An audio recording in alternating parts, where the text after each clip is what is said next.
شوکت صاحب، اب میں نے جو ذکر کیا مریم نواز شریف صاحبہ کی اور بلاول صاحب کے ٹویٹس کا، تو بلاول صاحب نے تو بھی اس کو ویلکم کیا. P P P welcomes new president set by الوائنگ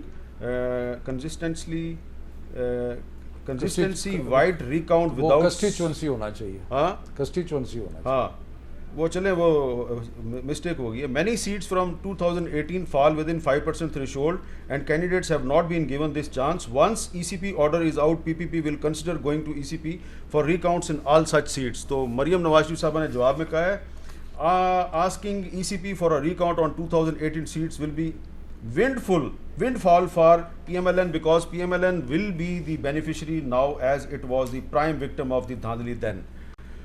تو اگر یہ ہوتی ہے 2018 کے کچھ سیٹوں پر ری کاؤنٹنگ ہوتی ہے تو فائدہ نہیں ہو جائے گا مسلم لیگ نون کو اور پیپلز پارٹی کو؟ بات یہ ہے حامد کہ 2013 کے الیکشن کے اوپر ہم نے ان کو یہ کہا تھا کہ جی 4 حلقے جو ہیں اس کی ری کاؤنٹنگ اور اس کی نہیں مانے, اور جب وہ حلقے کھلے تو ان کو پتہ لگ گیا کہ وہ سارے کے سارے ری الیکشن میں چلے گئے, سارے کے سارے میں دھاندلی نظر آئی. اگر ان کو کسی حلقے پہ اعتراض ہے 2018 کے الیکشن میں اور یہ کہہ دیں کہ جی فلاں حلقے پہ ہمیں اعتراض ہے, اس حلقے کی ری کاؤنٹنگ کرا لی جائے. اب تو ٹائم گزر چکا ہے, اب تو 2.5-3 سال ہو گئے ہیں, لیکن اگر ان کو بہت ہی زیادہ شوق ہے تو میرا خیال ہے الیکشن کمیشن شاید ان کی بات مان لے.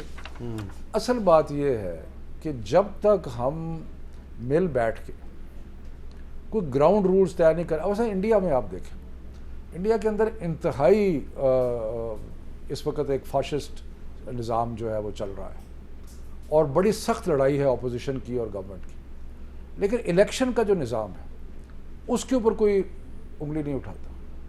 انہوں نے بلکہ الیکٹرانک ووٹنگ مشینز جو ہیں پتہ نہیں کب سے, ممتا بنرجی نے بنگال کا الیکشن جیت لیا لیکن وہ اعتراض کر رہی ہیں الیکشن کمیشن میں. میں صرف یہ کہہ رہا ہوں کہ الیکٹرانک ووٹنگ مشین کب سے وہاں چلی ہوئی ہے. دیکھیں مجھے نہیں پتا کہ ممتا بنرجی کا اسپیسیفک اعتراض کیا ہے, لیکن جتنے بھی انڈین الیکشن ہوئے ہیں اس کو الیکشنز کو تسلیم کیا. ان کی پارٹی جیت گئی ہے, وہ ہار گئی ہیں. نہیں, آئی نو, وہ اس لیے کہہ رہی ہیں کہ وہ خود ہار گئی ہیں 1900 ووٹوں سے. اور اس کے اندر اور بھی بڑے چکر ہوئے, کانگریس نے بھی ان کے خلاف کیا. نہیں, میں صرف یہ کہہ رہا ہوں کہ انڈین ڈیموکریسی کی جہاں اس وقت بہت بری حالت ہے, لیکن ایک اسٹرینتھ ہے, اور وہ اسٹرینتھ یہ ہے کہ الیکشن کو بائی اینڈ لارج کوئی چیلنج نہیں کرتا. اب آپ یہ دیکھیں کیا ہوتا ہے ان کا, ایک الیکشن ایک فیز میں نہیں ہوتا, کئی فیزز میں ہوتا ہے. مثلا ویسٹ بنگال کا الیکشن ہوا, وہ میرا خیال ہے کہ 2-3 ہفتے الیکشن ہوتا رہا. اس کے بعد وہ رزلٹ کاؤنٹ کرنے کے لیے بھی کوئی 2-3-4-6 ہفتے لگ گئے. سو اس کو کوئی کوشچن نہیں کرتا. اسی طرح میرا خیال ہے تامل ناڈو میں بھی الیکشن ہوا, باقی کیرلا میں ہوا الیکشن.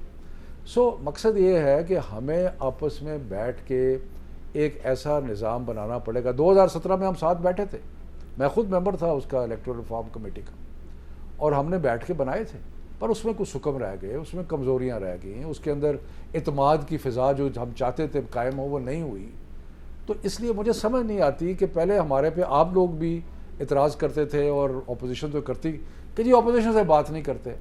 اب ہمیں کہتے تھے کہ آپ لوگ بالکل الگ تھلگ ہو کے بیٹھے اور ملتے نہیں. اب ہم اپوزیشن سے پوچھتے ہیں نا کہ اب آپ کو حکومت آفر کر رہی ہے تو آپ نہیں بیٹھتے.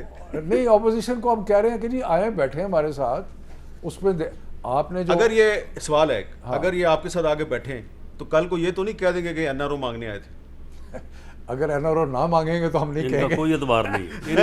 اگر یہ نہ ہو, نہیں اچھے مجھے جواب دینے دینا, اگر یہ نہ ہو کہ ہم مسودے لے کے آئیں الیکٹورل ریفارم کے اور یہ مسودہ لے آئیں نیب لا کی تبدیلی کا